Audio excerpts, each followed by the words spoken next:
அனைவருக்கும் வணக்கம். Axis my zone credit card. இந்த கிரெடிட் கார்டை நீங்கள் வாங்குற பிளான்ல இருந்தீங்கன்னா இதில் ரீசெண்டாக ஒரு சில சேஞ்சஸ்லாம் கொண்டு வந்திருக்காங்க. அந்த சேஞ்சஸோட சேர்த்து இந்த கிரெடிட் கார்டை நீங்கள் வாங்குறதுனால எந்த மாதிரியான பெனிஃபிட்ஸ்லாம் உங்களுக்கு கிடைக்கும், அந்த பெனிஃபிட்ஸ்க்காகலாம் நீங்கள் இந்த கிரெடிட் கார்டை வாங்குறதா இருந்துச்சுன்னா எந்த மாதிரியான சார்ஜஸ்லாம் பே பண்ண வேண்டியது இருக்கும், அப்படி சார்ஜஸ்லாம் பே பண்ணி இந்த கார்டை வாங்கி யூஸ் பண்ணுறது ஒர்த்தா இல்லையா அப்படிங்கிற என்னோட ஒப்பீனியனையும் உங்க கூட ஷேர் பண்ணிக்க போறேன். அந்த வகையில் இந்த கிரெடிட் கார்டுக்கு என்னென்ன பெனிஃபிட்ஸ்லாம் கொடுத்துருக்காங்கன்னு சொல்லிட்டு பெனிஃபிட்ஸை பத்தி ஃபர்ஸ்ட் பார்த்துடலாம். இந்த கிரெடிட் கார்டோட வெல்கம் பெனிஃபிட்டா 1499 ரூபா மதிப்பிலான சோனி லிவ் ஆனுவல் சப்ஸ்கிரிப்ஷனை இந்த கிரெடிட் கார்டை வாங்கி ஃபர்ஸ்ட் 30 நாளைக்குல நீங்க பண்ணக்கூடிய ஃபர்ஸ்ட் டிரான்சாக்ஷன் அப்போ கொடுக்கறதா சொல்லியிருக்காங்க.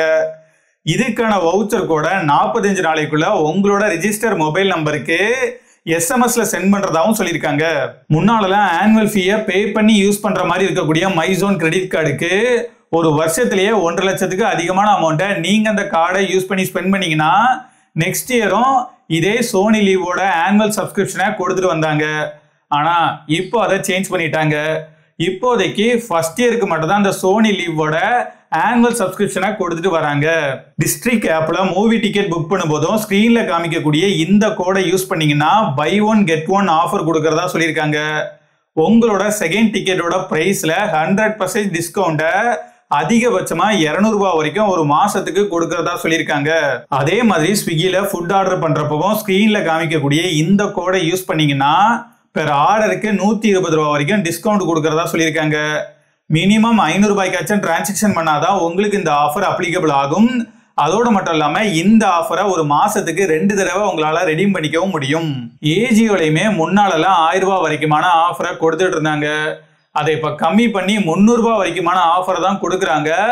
அதுக்கு நீங்க அந்த கோடை யூஸ் பண்ணி மினிமம் 2000 ரூபாய்க்காச்சும் டிரான்சாக்ஷன் பண்ணி ஆகணும். அப்புறம் மைல்ஸ்டோன் பெனிஃபிட்டா நீங்க இந்த கிரெடிட் கார்டை யூஸ் பண்ணி ஒரு வருஷத்திலேயே 1.5 லட்சத்துக்கும் அதிகமான அமௌண்ட்டை ஸ்பெண்ட் பண்றீங்கன்னா 1000 எஜ் ரிவார்ட் பாயிண்ட்டை உங்களுக்கு கொடுக்கறதா சொல்லியிருக்காங்க. இந்த கிரெடிட் கார்டை யூஸ் பண்ணி நீங்க ஸ்பெண்ட் பண்ணக்கூடிய ஒவ்வொரு 200 ரூபாய்க்கும் 4 எஜ் ரிவார்ட் பாயிண்ட்டை கொடுக்கறதாவும் சொல்லியிருக்காங்க. இந்த எஜ் ரிவார்ட் பாயிண்ட்ஸை நீங்க ஒரு சில எக்ஸ்க்ளூடட் கேட்டகரியில டிரான்சாக்ஷன் பண்ணும்போது உங்களுக்கு கொடுக்க மாட்டாங்க. மைல்ஸ்டோன் பெனிஃபிட்டுக்கான அந்த 1.5 லட்ச ரூபாய் லிமிட்லையும் நீங்க இந்த எக்ஸ்க்ளூடட் கேட்டகரியில ஸ்பெண்ட் பண்ணக்கூடியதை கணக்குல சேர்த்துக்க மாட்டாங்க. டின்னிங் டிலேட்னு ஈஸி டின்னர் பிளாட்ஃபார்ம்ல நீங்க இந்த கிரெடிட் கார்டை யூஸ் பண்ணி டிரான்சாக்ஷன் பண்றப்பவும் ஆஃபர் கொடுக்குறாங்க. இதுக்கு நீங்க மினிமம் 2500க்கும் அதிகமான அமௌண்ட்டை ஸ்பெண்ட் பண்ற மாதிரி இருக்கும். வெட்னஸ்டே டிலேட் ஆஃபர்னு நீங்க இந்த கிரெடிட் கார்டை யூஸ் பண்ணி எவ்ரி வெட்னஸ்டே இவங்க சொல்லியிருக்கக்கூடிய பிராண்ட்ல பண்ணக்கூடிய டிரான்சாக்ஷனுக்கு ஒரு குறிப்பிட்ட அளவு டிஸ்கவுண்ட்டை கொடுக்கறதா சொல்லியிருக்காங்க. பெர் குவார்ட்டருக்கு ஒரு டொமஸ்டிக் லவுஞ்ச் அசஸையுமே கொடுக்குறாங்க. இந்த அசஸ்க்கு நீங்க எலிஜிபிள் ஆகணும் அப்படின்னா பாஸ்ட் குவார்ட்டர்ல 50,000க்கு அதிகமான அமௌண்ட்டை இந்த கார்டை யூஸ் பண்ணி ஸ்பெண்ட் பண்ணியிருந்தாதான் நெக்ஸ்ட் குவார்ட்டருக்கான இந்த அசஸை உங்களுக்கு கொடுப்பாங்க. இவ்வளவுதான் இந்த கிரெடிட் கார்டில் இருக்கக்கூடிய பெனிஃபிட்ஸ் எல்லாமே. இந்த பெனிஃபிட்ஸ்க்காகலாம் நீங்க இந்த கிரெடிட் கார்டை வாங்குற மாதிரி இருந்துச்சுன்னா எந்த மாதிரியான சார்ஜஸ்லாம் பே பண்ண வேண்டியிருக்கும்னு சொல்லிட்டு சார்ஜஸை பத்தி இப்ப பார்க்கலாம். இந்த கார்டை ஒரு சில ஆஃபர் டைம்ல மட்டும் ஜாயினிங் ஃபீ ஆனுவல் ஃபீலாம் இல்லாம லைஃப் டைம் ஃப்ரீயா ப்ரொவைட் பண்றாங்க. மற்றபடி பெரும்பாலான நேரங்கள்ல நீங்க இந்த கிரெடிட் கார்டை வாங்குறதா இருந்துச்சுன்னா ஜாயினிங் ஃபீயா 500 ரூபாயை பே பண்ணி வாங்குற மாதிரி இருக்கும். சேம் 500 ரூபாயை செகண்ட் இயர்ல இருந்து ஆனுவல் ஃபீயாவும் நீங்க பே பண்ணி ஆகணும். இந்த கிரெடிட் கார்டை நீங்க வாங்கினதுக்கு அப்புறமா இதை யூஸ் பண்ணி டிரான்சாக்ஷன் பண்ணக்கூடிய டேட்டை பொறுத்து 20 இருந்து 50 நாள் வரைக்குமான இன்ட்ரெஸ்ட் ஃப்ரீ பீரியடை இவங்க உங்களுக்கு கொடுக்குறாங்க. அந்த இன்ட்ரெஸ்ட் ஃப்ரீ பீரியடுக்குள்ளே நீங்க பில் அமௌண்ட்டை ஃபுல்லா பே பண்ணிட்டீங்க அப்படின்னா எந்த ஒரு பிரச்சனையும் இல்லை. சப்போஸ் உங்களால பில் அமௌண்ட்டை ஃபுல்லா பே பண்ண முடியல அப்படின்னா மினிமம் டியூ அமௌண்ட்டையாச்சும் பே பண்ணி ஆகணும். நீங்க அப்படி மினிமம் டியூ அமௌண்ட்டையும் பே பண்ணாம இருந்தீங்கன்னா இவங்க உங்களுக்கு லேட் ஃபீ போடுவாங்க. அந்த லேட் ஃபீ நீங்க பே பண்ண வேண்டிய அமௌண்ட் 500 ரூபாய்க்கும் கம்மியா இருந்துச்சுன்னா எந்த விதமான லேட் ஃபீயும் போட மாட்டாங்க.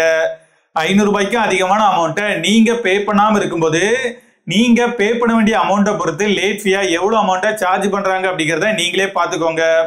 அதோட மட்டும் இல்லாம தொடர்ந்து 2 மாசத்துக்கு கண்டினியூஸா நீங்க மினிமம் டியூ அமௌண்ட்டை கூட பே பண்ணாம இருந்தீங்கன்னா அடிஷ்னலா இந்த லேட் ஃபீயோட சேர்த்து எக்ஸ்ட்ரா ஒரு 100 ரூபாயையும் மினிமம் டியூ அமௌண்ட்டை நீங்க பே பண்ற வரைக்குமே சார்ஜ் பண்றதாவும் சொல்லியிருக்காங்க.